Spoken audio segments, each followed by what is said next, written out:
My youngest son sold my farm worth $34 million without my permission.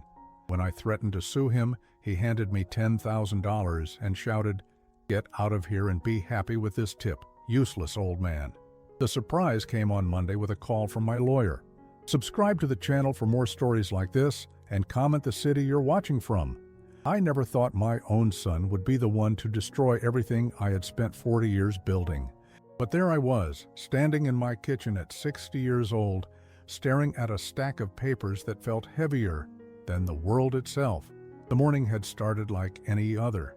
I was making my usual cup of coffee, watching the sunrise paint the rolling hills of my ranch in golden light. 300 acres of prime Texas land that my late husband Robert and I had purchased when Trevor was just a baby. We had scraped together every penny, worked 16-hour days, and built something that would last for generations. The knock on my door came at 8:30 sharp. I wasn't expecting anyone, but living on a ranch, unexpected visitors weren't unusual. What I didn't expect was to find a stranger in an expensive suit holding a briefcase. "Mrs. Whitmore, I'm David Chen from Preston Real Estate Holdings. I wanted to personally thank you for the smooth transaction. The new owners are thrilled with their purchase." My coffee mug slipped from my hand, shattering on the porch. "I'm sorry, what transaction?" He looked confused, then concerned. "The sale of your property, ma'am. We completed the purchase last Friday. $34 million. Your son Trevor handled everything beautifully." The world tilted. I gripped the doorframe to keep from falling. "There's been a mistake. I never sold my ranch." Mr. Chen's face went pale. He fumbled through his briefcase, pulling out document after document. My signature was on every page, but I had never seen these papers before in my life. "Ma'am, your son assured us you were aware of the sale. He had full power of attorney and showed us your signed consent forms." Power of attorney. The words hit me like a physical blow. 2 years ago, when I had pneumonia and was hospitalized for a week, Trevor had convinced me to sign some papers just in case something happened. I had trusted him completely. He was my baby, my youngest son, who had always been so attentive, so caring. After Mr. Chen left, promising to look into the matter, I sat on my porch swing with shaking hands and called Trevor. He answered on the third ring, his voice cheerful and casual. "Hey, Mom, what's up?" "Trevor, I just had a very interesting conversation with someone from Preston Real Estate Holdings." The silence stretched so long, I thought the call had dropped. Then I heard him sigh, not with regret, but with annoyance. "Mom, we need to talk. I'll be over in 20 minutes. Those 20 minutes felt like 20 hours. I paced through my house, touching the furniture Robert and I had chosen together, looking at family photos spanning decades. This wasn't just a house or a business. This was our life, our legacy, our children's inheritance. When Trevor's BMW pulled into my driveway, I watched through the window as he sat in his car for several minutes, talking on his phone. He was 35 years old, successful in his own right, as a marketing executive in Dallas, or so I thought. He walked in without knocking, something that had always bothered me, but I had never corrected. Today, it felt like a violation. "Mom, sit down. We need to have a serious conversation." I remained standing. "About how you sold my ranch without telling me?" He ran his hands through his hair, a gesture I recognized from his childhood when he was caught doing something wrong. But there was no shame in his expression now, only irritation. "Look, Mom, you're 60 years old. This place is too much for you. You can't handle the upkeep, the finances, the decisions that need to be made every day. I've been handling it just fine for the past 5 years since your father died." "Have you?" His voice turned sharp. "Mom, you forgot to pay the property taxes last year. I had to cover them. You nearly let the water rights lapse. The insurance was 3 months behind." I felt my cheeks burn. "I was dealing with grief, Trevor, and you never told me you paid those things. You could have reminded me instead of just taking over." He shook his head like I was being unreasonable. "This is exactly what I'm talking about. You're not thinking clearly. Sarah and I have been worried about you for months." Sarah, my oldest daughter. The thought that she knew about this made my chest tighten. "So you decided to sell my home without discussing it with me first?" "I tried to discuss it. Every time I brought up selling, you got emotional and refused to listen. So I made the decision that was best for everyone." The casual way he said it, like he was discussing the weather, made my hands clench into fists. Best for everyone? Trevor, where am I supposed to live? He reached into his jacket pocket and pulled out an envelope. That's why I'm here. Inside was a check for $10,000. I stared at it, then at my son's face. He looked pleased with himself, like he was being generous. $10,000? My voice came out as a whisper. It's enough for a down payment on a nice little apartment in town, maybe one of those senior living communities with activities and people your own age. I felt something break inside me, not just my heart, but something deeper. The image I had held of my son, of my family, of my place in their lives. Trevor, this ranch is worth $34 million. You just gave me $10,000 and expect me to be grateful? His expression hardened. Mom, you didn't earn that money. Dad did, and he's been dead for 5 years. It's time for the living to make practical decisions. I worked this land right beside your father for 35 years. I earned every acre. You cooked meals and kept house. That's not the same thing. The dismissal in his voice was like a slap. I had branded cattle, fixed fences, negotiated with buyers, managed the books. I had done everything Robert had done, often while pregnant or caring for small children. Get out. Mom, don't be dramatic. Take the money and go find yourself a nice place to live. You'll be happier, trust me. Get out of my house. He stood up, straightening his suit jacket. Fine. But when you calm down and think about this rationally, you'll realize I did you a favor. This place was becoming a burden you couldn't handle. He walked toward the door, then turned back.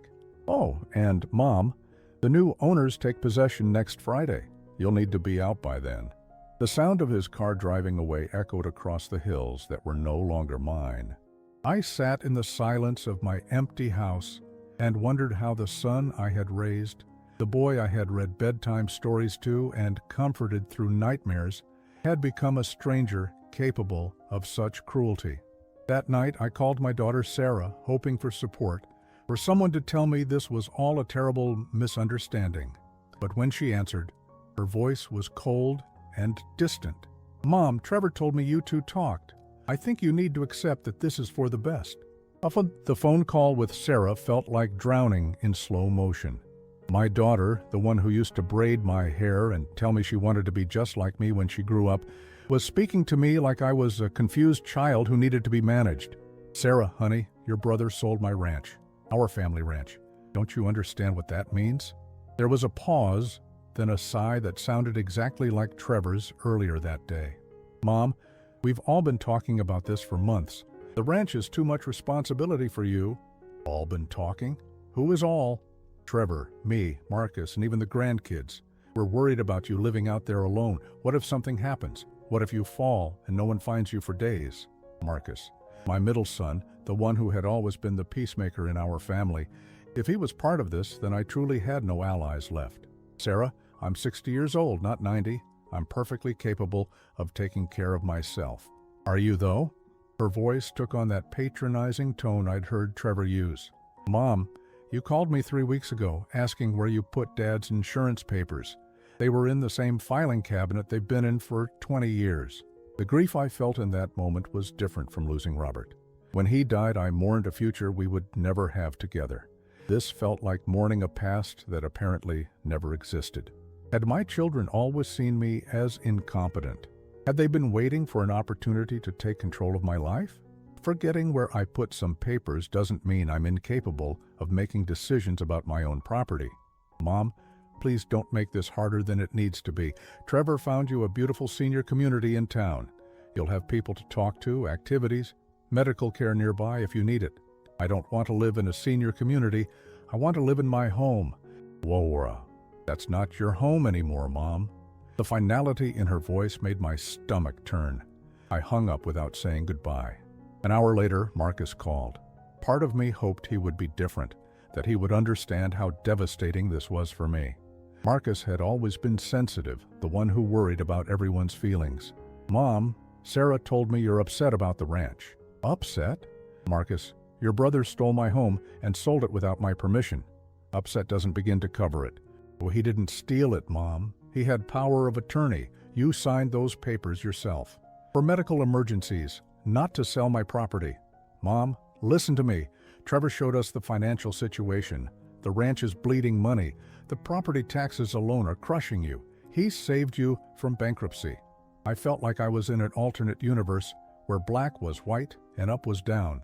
Marcus, the ranch is profitable.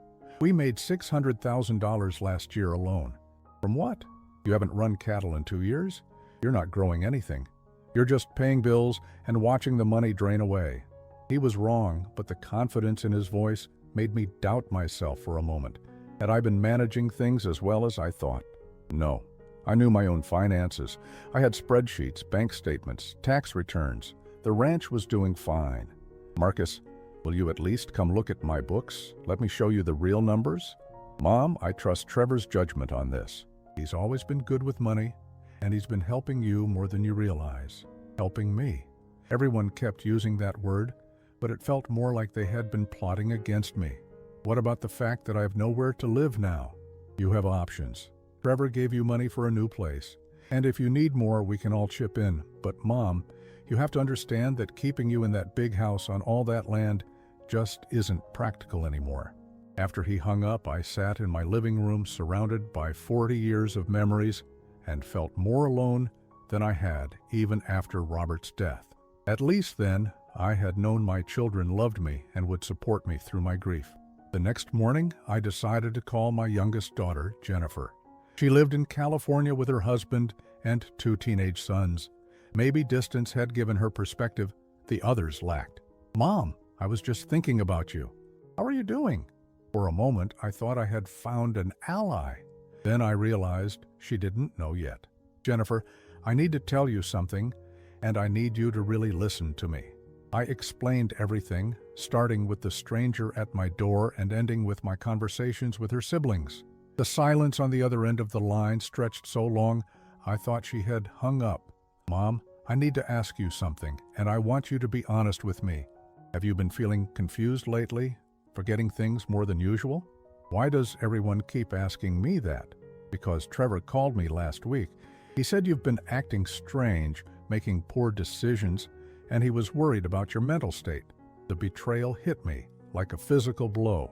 Trevor had been poisoning my children against me, preparing them for this moment when I would sound confused and emotional about losing my home. Jennifer, I'm not confused. I'm angry. There's a difference. But, Mom, if Trevor had power of attorney and he thought this was best, stop. I couldn't listen to another child explain why my son had the right to destroy my life. Just stop. I hung up and turned off my phone. For the first time in my adult life, I had no one to call, no one who would listen to me, no one who believed that I was capable of making my own decisions. That afternoon, I drove into town to see my longtime neighbor and friend, Betty Morrison. We had known each other for 30 years, raised our children together, supported each other through divorces, deaths, and countless crises. Grace, what a surprise. Come in, come in. You look terrible, honey. I sat at her kitchen table, where we had shared coffee and gossip for decades, and told her everything. Betty listened without interrupting, her face growing more horrified with each detail. That's the most awful thing I've ever heard. What are you going to do? I don't know. My own children think Trevor did the right thing. They think I'm too old and confused to live on my own. Betty shook her head. Grace, you're one of the sharpest women I know. You've been running that ranch better than most men could. Your kids are idiots if they can't see that. It was the first validation I had received in 2 days, and it made me cry harder than I had since Robert's funeral. But what can I do? He had legal authority. The sale is already done. Betty leaned forward, her eyes fierce. Honey, legal and right aren't always the same thing. You need to fight this.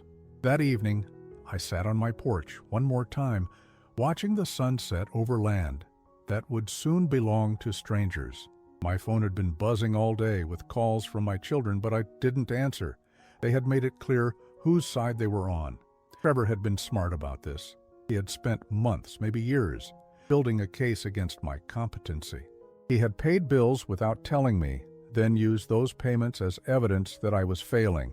He had convinced my other children that I was declining mentally, so when I protested the sale, I would sound exactly like a confused, elderly woman having a breakdown. But I wasn't confused, and I wasn't giving up. Tomorrow, I would find a lawyer and fight this with everything I had. Because even if my children had abandoned me, I still had fight left in me. The question was whether I had enough time to save my home before Friday, when strangers would come to claim everything I had built. The law office of Harrison and Associates sat on Main Street in a building that had seen better days. But attorney Michael Harrison came highly recommended by Betty's nephew, who worked in real estate. At 7 in the morning, I was already sitting in the parking lot, waiting for them to open. I hadn't slept more than 2 hours, spending the night gathering every document I could find related to the ranch, and the power of attorney Trevor had convinced me to sign. Michael Harrison was younger than I expected, maybe 45, with kind eyes behind wire-rimmed glasses. When I explained my situation, his expression grew increasingly troubled. "Mrs. Whitmore, this is quite serious. Let me review these documents." He spread the papers across his desk, taking notes as he read.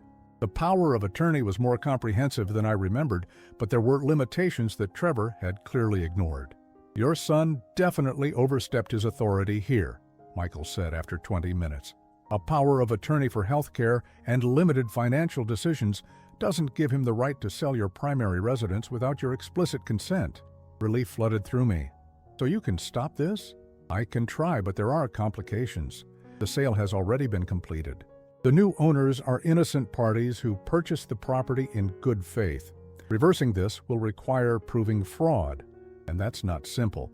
What do I need to do?" "First, we file an emergency injunction to prevent you from being evicted on Friday. Then, we begin building a case for fraud and abuse of power of attorney." "But Mrs. Whitmore, I need to be honest with you. This will be expensive and time-consuming, and your son likely has resources to fight back." As if summoned by our conversation, my phone rang. Trevor's name appeared on the screen. "Answer it," Michael advised, "but put it on speaker. I want to hear what he says."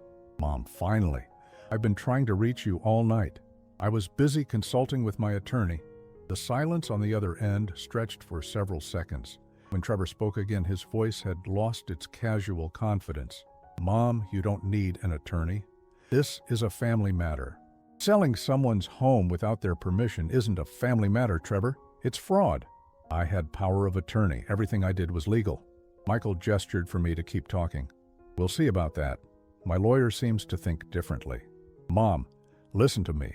You're making a mistake. Lawyers are expensive.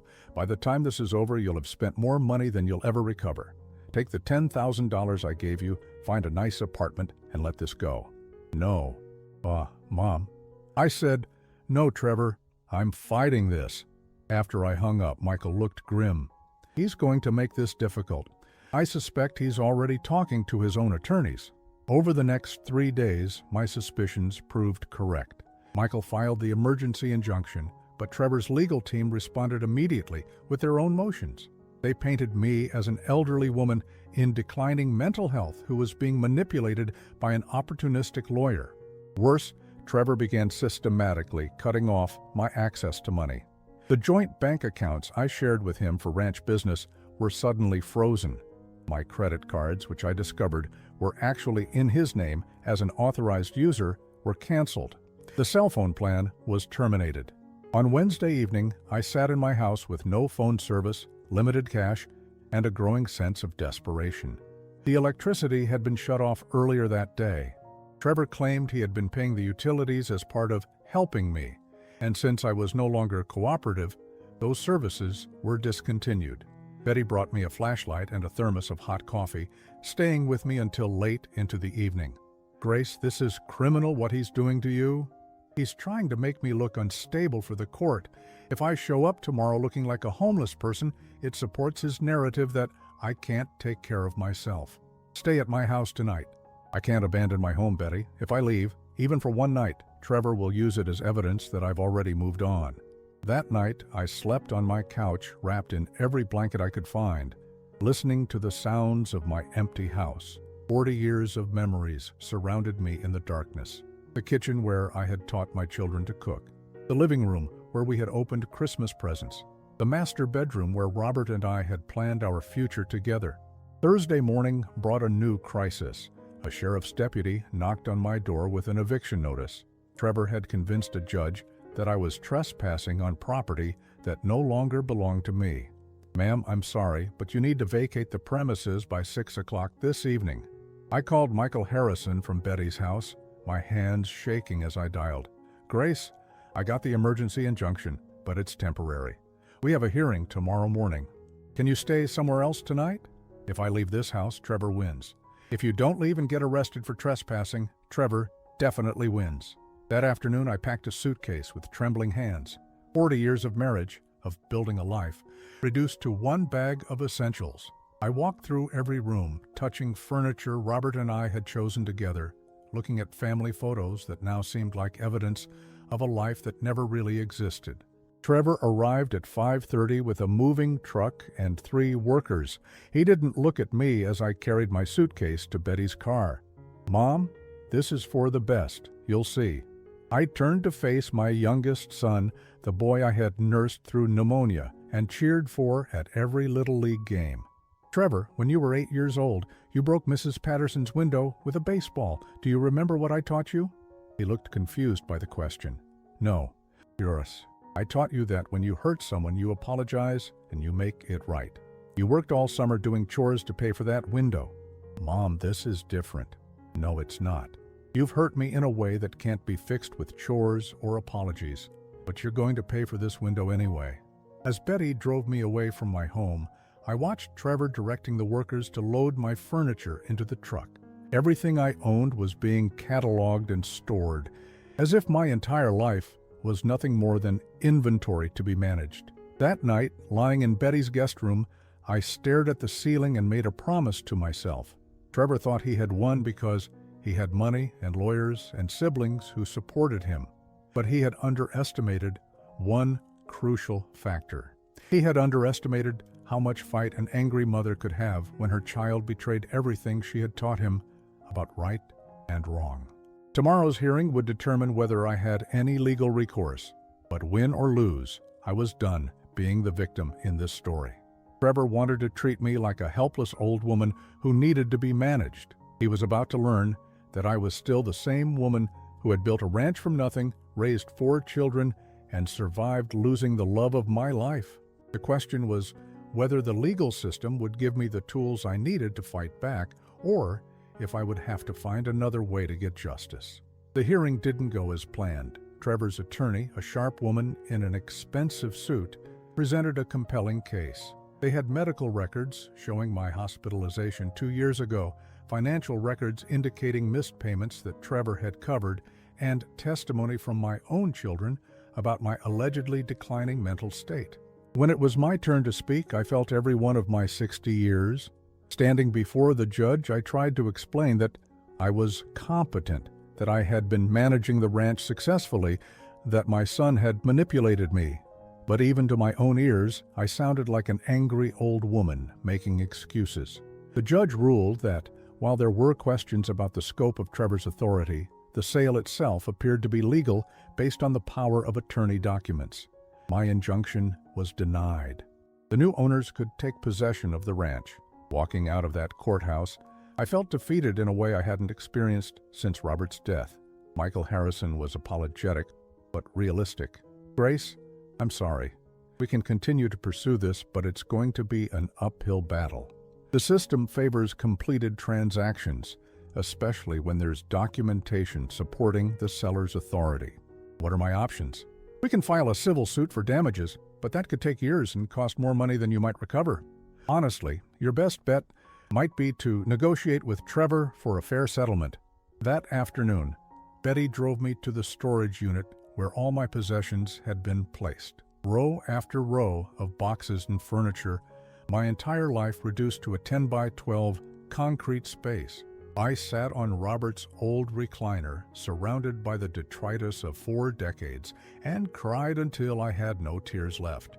But as I was going through boxes looking for important documents, I found something that made my blood run cold. It was a folder labeled "Ranch Business" in Trevor's handwriting, hidden behind some old photo albums. Inside were bank statements I had never seen before, account numbers I didn't recognize, loan documents with my forged signature. Trevor hadn't just sold my ranch, he had been stealing from me for years. My hands shook as I read through document after document. A line of credit taken out against the ranch for $200,000, a second mortgage I had never agreed to. Business accounts that showed money being transferred out regularly to accounts in Trevor's name. No wonder he had been so confident about having the legal authority to sell. He had been planning this for years, slowly taking control of every aspect of my finances while making it look like he was helping me. Betty found me an hour later, still sitting in the storage unit with papers spread around me like evidence of a crime. "Grace, what is all this?" "Proof that my son is a thief." I called Michael Harrison immediately. When he saw the documents, his entire demeanor changed.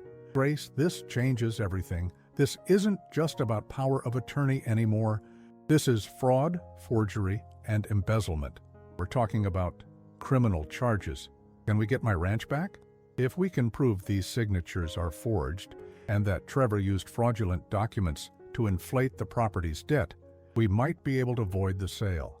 But we need handwriting experts, forensic accountants, maybe even FBI involvement, if the dollar amounts are high enough. The next week was a blur of activity. Michael brought in specialists who confirmed that multiple signatures on loan documents were forgeries. A forensic accountant traced the movement of money from my accounts to Trevor's personal and business accounts over the past 3 years. The total amount Trevor had stolen was staggering, over $800,000. But the most damning evidence came from an unexpected source. While reviewing the loan applications Trevor had submitted in my name, the forensic accountant discovered something Trevor had overlooked. "Mrs. Whitmore, look at this application for the second mortgage. It's dated 6 months ago, but it lists you as a widow whose husband died in a car accident in 2019. I stared at the document. Robert died of cancer in 2018, and Trevor was with me at the hospital when it happened. This means your son deliberately lied on a legal document, providing false information to secure a loan against your property. That's felony fraud." Michael looked grim as he explained the implications. "Grace, Trevor didn't just sell your ranch impulsively.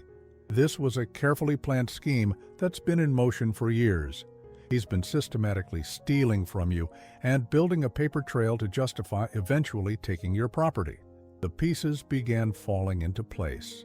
Trevor's sudden interest in helping with ranch business after Robert died, his insistence on handling my banking and bills, the way he had convinced me to sign the power of attorney during my illness, even his campaign to convince my other children that I was declining mentally.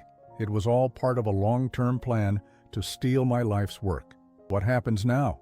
Now we take this to the district attorney. This isn't just a civil matter anymore. Your son has committed multiple felonies. That night, I called Sarah and Marcus to tell them what we had discovered. I expected shock, denial, maybe even support. What I got was accusation. "Mom, you're being manipulated by this lawyer," Sarah said. "He's filling your head with conspiracy theories because he wants to file an expensive lawsuit." "Sarah, I'm looking at forged documents with your brother's handwriting. How do you know they're forged?" "Mom, you're not thinking clearly about this." Marcus was even worse. "Mom, Trevor would never steal from you. He's always been the most responsible one in the family. I think this lawyer is taking advantage of your emotional state." I hung up, realizing that Trevor's manipulation had been even more comprehensive than I had understood. He hadn't just stolen my money and my property. He had stolen my children's trust in me. But I wasn't the same broken woman who had lost her home 2 weeks ago. The evidence was overwhelming.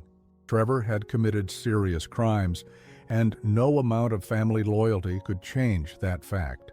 The next morning, Michael and I walked into the district attorney's office with boxes of evidence. Assistant District Attorney Patricia Vance was a woman about my age who listened intently as we laid out Trevor's crimes. "Mrs. Whitmore, this is one of the most sophisticated elder abuse cases I've seen. Your son has been committing fraud against you for years. Amiens. Can you prosecute him?" "We can and we will. But I need you to understand that this will be difficult for your family. When we arrest your son, it's going to be public. Your other children may blame you for putting their brother in prison. I thought about my grandchildren who would grow up knowing their uncle was a criminal. I thought about family gatherings that would never happen again, relationships that were already broken and would never heal. But then I thought about Robert, who had worked himself to exhaustion, building something he hoped would last for generations. I thought about all the elderly people who were being abused by their own children who had no one to fight for them. Do it, I said. File the charges. Patricia Vance nodded. We'll need a few days to prepare the case, but Mrs. Whitmore, I want you to know we're going to get your ranch back. As we left the district attorney's office, I felt something I hadn't experienced in weeks. Hope. Trevor thought he had won because he had money and lawyers and family support, but he had made one crucial mistake. He had underestimated the power of the truth. The call from Michael Harrison came on a Tuesday morning while I was having coffee with Betty, trying to maintain some semblance of normalcy while my world continued to crumble around me. I had been staying in her guest room for 3 weeks now, living out of a suitcase like a refugee from my own life. Grace, we've made a breakthrough. The FBI Financial Crimes Unit has taken over the investigation. My coffee cup rattled against the saucer as I set it down. The FBI? The amount of money involved and the interstate banking issues have elevated this to a federal case. But that's not the biggest news. They've uncovered something that changes everything. 20 minutes later, I was sitting in Michael's office across from Agent Lisa Rodriguez, a sharp-eyed woman in her 40s who laid out a timeline that made my stomach turn. Mrs. Whitmore, your son's fraud is more extensive than we initially realized. He didn't just steal from you, he's been running a sophisticated scheme involving multiple elderly property owners. He spread photographs across the desk. We've identified at least 6 other victims, all widows or widowers in their 60s and 70s who trusted Trevor to help manage their affairs. I stared at the faces in the photos, recognizing 2 of them as women from my church, Mrs. Patterson and Mrs. Chen, but they moved to assisted living facilities last year because Trevor convinced them they couldn't afford to maintain their homes anymore. He used the same pattern with all of you, gained power of attorney under false pretenses, created financial emergencies by taking out loans against the properties, then pressured the owners to sell to cover the fabricated debts. The room spun around me. My son wasn't just a family betrayer, he was a predator who targeted vulnerable elderly people. How much money are we talking about? Over $12 million across all victims. Your ranch was the largest single theft, but Mrs. Patterson lost her family farm worth $3 million, and Mrs. Chen's downtown property was worth $2.8 million. Agent Rodriguez continued, the good news is that because this is now a federal case, we have more resources to recover your property. Trevor made the mistake of using interstate banks to hide the money, which gives us jurisdiction. What about my other children? Did they know? The agent exchanged a look with Michael before answering. We don't believe your other children were involved in the financial crimes, but there's evidence that Trevor's wife, Amanda, was a full partner in the scheme. Amanda. I had never particularly liked my daughter-in-law, finding her cold and calculating, but I had never imagined she was capable of this level of manipulation. What kind of evidence? Text messages, emails, bank records showing her accessing the fraudulent accounts. She was the one who researched your property values and identified you as targets. Trevor provided the family access and emotional manipulation, but Amanda was the mastermind. I felt sick, not just betrayed by my son, but violated by a woman I had welcomed into my family, who had sat at my dinner table and played with my grandchildren while planning to steal everything I owned. There's more, Agent Rodriguez said gently. We found recordings on Amanda's phone, conversations where she and Trevor discussed how to convince your other children that you were mentally declining. She played a snippet of audio that made my blood freeze. Amanda's voice. You need to plant more seeds with Sarah about your mom's memory problems. Make her think Grace is getting worse. Trevor's voice. I already told Marcus that Mom forgot to pay the insurance again. He's starting to believe she can't handle things. Amanda. Good. The more incompetent she seems, the easier it'll be to justify the sale. No one will question your authority if they think she's losing her mind. I gripped the arms of my chair, feeling physically ill. They had systematically destroyed my relationships with my own children, poisoning their minds against me as part of their theft scheme. "Mrs. Whitmore, are you okay?" Michael asked. I wasn't okay. I would never be okay.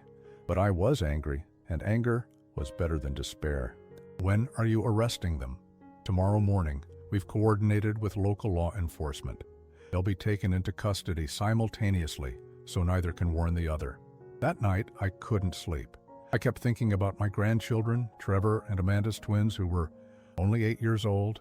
They would wake up tomorrow to find their parents being arrested, their world shattered by choices they had no part in making. I called Sarah, needing to prepare her for what was coming, hoping that maybe now she would believe me. "Mom, please don't start with this again." "Sarah, the FBI is arresting Trevor tomorrow morning." The silence stretched so long, I thought she had hung up. "What are you talking about?" "He's been stealing from elderly people for years. There are at least 6 other victims. This isn't just about me anymore." "Mom, you're scaring me. The FBI? That's impossible.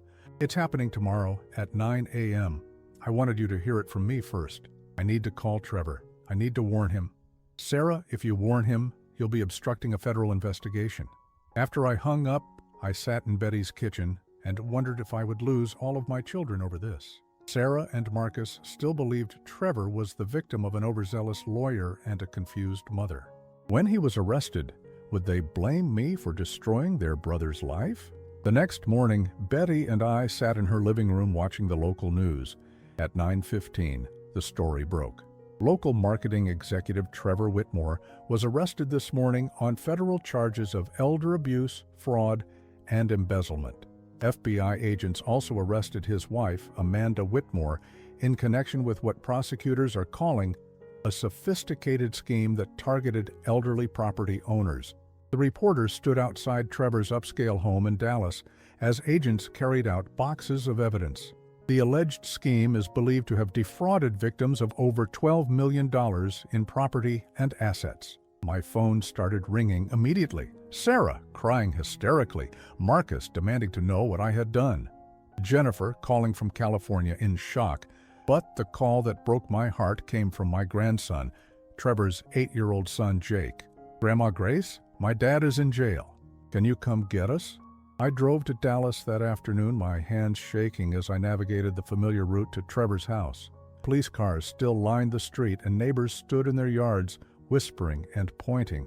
Inside the house, Amanda's mother was packing suitcases for the twins while they sat on the couch looking shell-shocked and confused. "Grandma, why did the police take Mommy and Daddy?" Jake asked, climbing into my lap. I held my grandson close, breathing in his little boy scent of grass stains and bubble gum, and wondered how to explain that his parents were criminals without destroying his innocence entirely. "They made some bad choices, sweetheart. Sometimes when grown-ups make bad choices, they have to go away for a while to think about what they did." "Did they steal something?" Out of the mouths of babes. "Yes, honey, they took things that didn't belong to them." "From you?" I closed my eyes, holding him tighter. "From me and from other people too." That night, I lay in Betty's guest room thinking about the recordings Agent Rodriguez had played. Amanda and Trevor discussing me like I was a mark in a con game, planning my destruction with the same casual attention they might give to planning a vacation. But they had made one crucial error.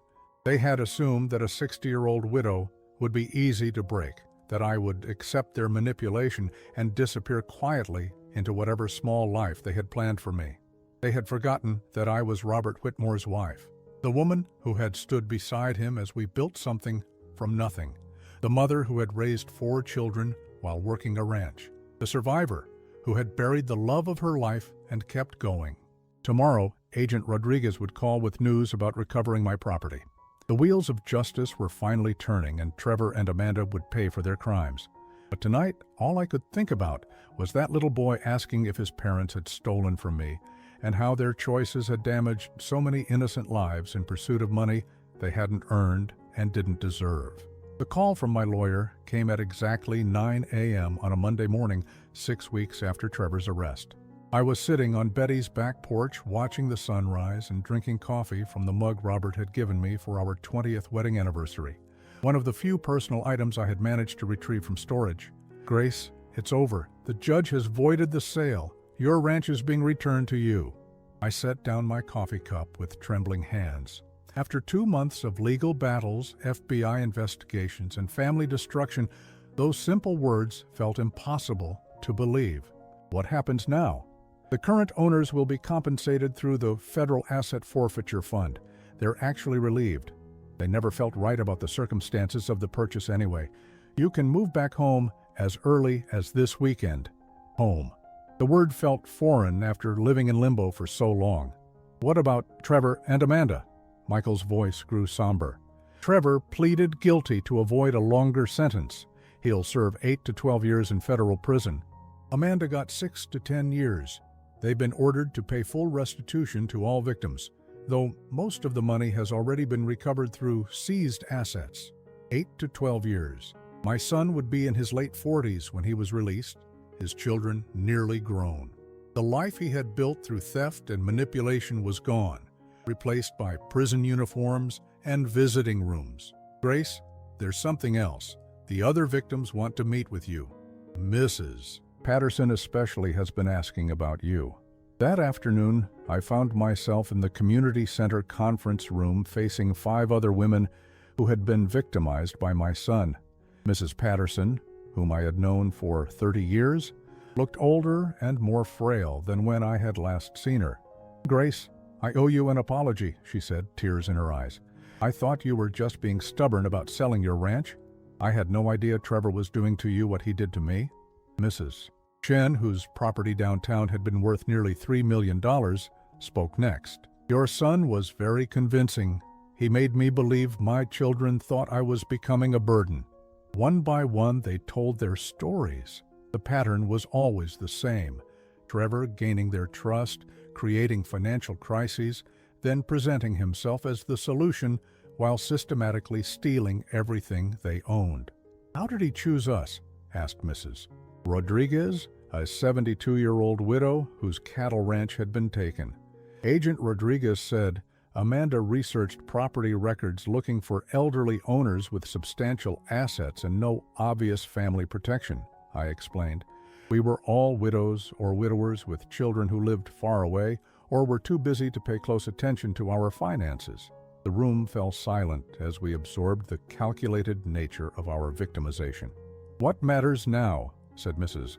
Patterson, "is that we got our properties back and he can't hurt anyone else." 3 days later, I stood in the driveway of my ranch for the first time in 2 months. The new owners had maintained the property beautifully, even improving some of the fencing and repainting the barn. It looked exactly as it had the morning Trevor destroyed my life, as if the nightmare had never happened. But everything had changed, even if the landscape looked the same. I walked through my house slowly, touching familiar furniture that felt like artifacts from a previous life. The kitchen where I had made thousands of meals for my family. The living room where we had celebrated birthdays and holidays. The master bedroom where Robert and I had planned our future together. My phone rang as I stood in Robert's study, looking at the desk where he had managed our finances with such careful attention to detail. "Mom?" It was Sarah, her voice hesitant. "Hello, Sarah. I heard about the judge's ruling. I'm glad you got your ranch back." I waited, knowing there was more she needed to say. "Mom, I owe you an apology. Marcus and I were wrong. We should have listened to you, instead of believing Trevor's lies about your mental state. You believed your brother because you loved him. That's not something to apologize for. But we should have trusted you. We should have known you wouldn't make up something like this." I sat down at Robert's desk, running my fingers over the wood grain he had polished smooth over decades of use.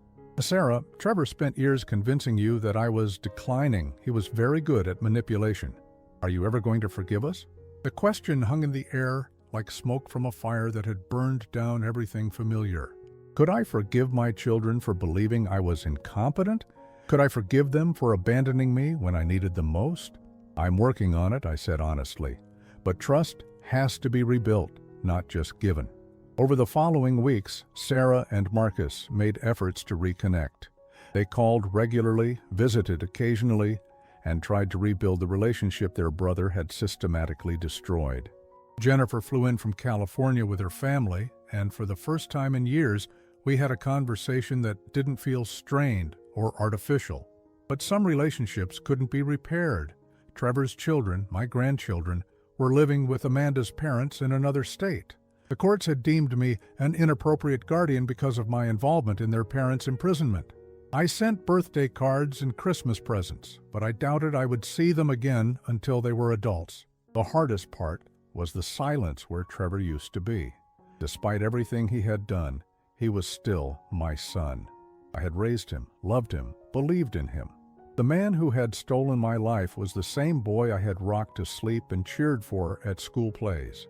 One evening, as I sat on my porch watching the sunset paint the hills gold and orange, Betty brought over a bottle of wine and 2 glasses. "How are you really doing, Grace?" I considered the question carefully. "I'm angry. I'm sad. I'm grateful. I'm confused. Sometimes, all at the same time." "That sounds about right for someone who's been through what you have." We sat in comfortable silence, watching the cattle move slowly across the pasture. This land had been in my family for 4 decades. My children had learned to ride horses here, had their first jobs here, had built memories here. Now it felt like a museum of a family that no longer existed. "Do you regret fighting back?" Betty asked. "No. If I hadn't, Trevor would have moved on to more victims. Mrs. Patterson might have lost her farm. Mrs. Chen might have ended up homeless.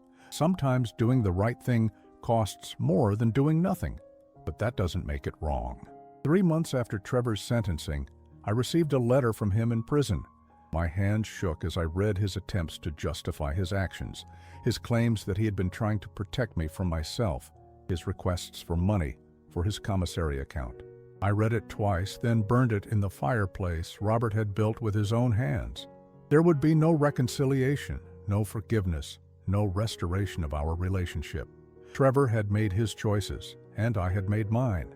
The son I had loved was gone, replaced by a stranger who saw me as nothing more than a source of money to be exploited. But sitting in my living room, surrounded by 40 years of memories and hard-won peace, I realized something important. Trevor had stolen my money, my property, and 2 months of my life. But he hadn't stolen my strength, my dignity, or my ability to start over. At 60 years old, I was alone on my ranch for the first time since Robert's death. But I wasn't the same broken woman who had been devastated by betrayal. I was a survivor who had fought the system, exposed the truth, and reclaimed her life. Outside my window, the sun was setting over land that was mine again, earned through decades of work and defended through months of battle. Tomorrow I would wake up in my own bed, make coffee in my own kitchen, and walk land that belonged to me not because someone had given it to me, but because I had refused to let anyone take it away. That was enough. That was everything.